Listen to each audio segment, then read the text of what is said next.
Bonjour, chère communauté Forex, je m'appelle Joseph et je suis coach en saines habitudes de vie.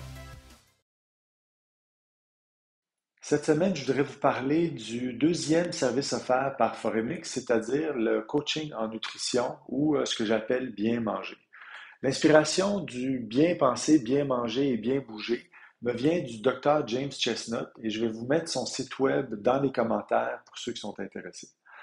Pour moi, bien manger, ça commence vraiment par comprendre la biochimie des aliments et leur impact sur notre santé.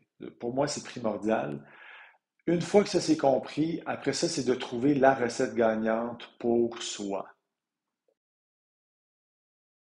Alors, tout d'abord, vous devez savoir qu'une diète avec un déficit énergétique, ce n'est malheureusement pas une bonne idée pour la grande majorité d'entre nous. Ça a été démontré à plusieurs reprises dans plusieurs études. Ça ne fonctionne tout simplement pas. Quand je parle de déficit énergétique, ce que je veux dire, c'est que supposons que vous mangez 2000 calories par jour et que vous en dépensez 2500, vous êtes donc en déficit de 500 calories. Ce qui fonctionne mieux pour moi, c'est vraiment de manger de manière intuitive, mais surtout informée. Qu'est-ce que je veux dire par là?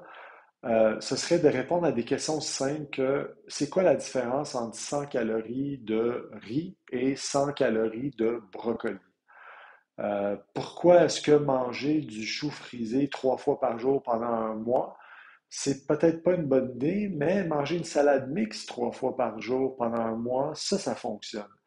Qu'est-ce qui se passe au niveau biochimique dans notre corps quand il rentre dans notre système digestif qui sont digérés, ces macronutriments? Alors pour ça, il faut premièrement savoir c'est quoi un macronutriment.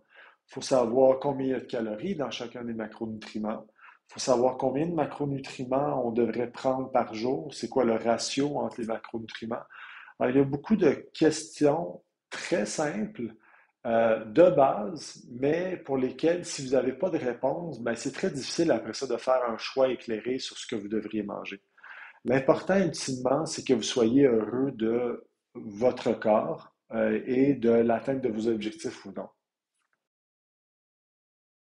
Le deuxième élément à considérer en nutrition, c'est le fait que chaque être humain est différent. Oui, peut-être que la biochimie des aliments agit de la même façon biologiquement, mais ça ne veut pas dire qu'on n'a pas des contraintes. Par exemple, il faut avoir des contraintes familiales, il faut avoir des contraintes budgétaires, il faut avoir des contraintes de temps, des contraintes culturelles, des contraintes sociales. Il y a toutes sortes de raisons pour lesquelles le régime de votre belle-mère ou le régime que vous avez vu dans le Reader Digest la semaine dernière ne fonctionnera tout simplement pas pour vous. Alors, c'est là qu'il faut aller vraiment chercher un plan alimentaire qui va être adapté, oui, à vos besoins, à votre réalité et aussi à vos objectifs. Voilà, c'est tout pour cette semaine. J'espère que vous avez apprécié. Sachez que j'ai plusieurs idées de vidéos sur l'alimentation et que dans les semaines à venir, les mois à venir et les années à venir, j'aurai la chance de préparer ces vidéos et de vous les présenter. Sur ce, je vous remercie. Je vous invite à me laisser des commentaires et je vous dis à la semaine prochaine.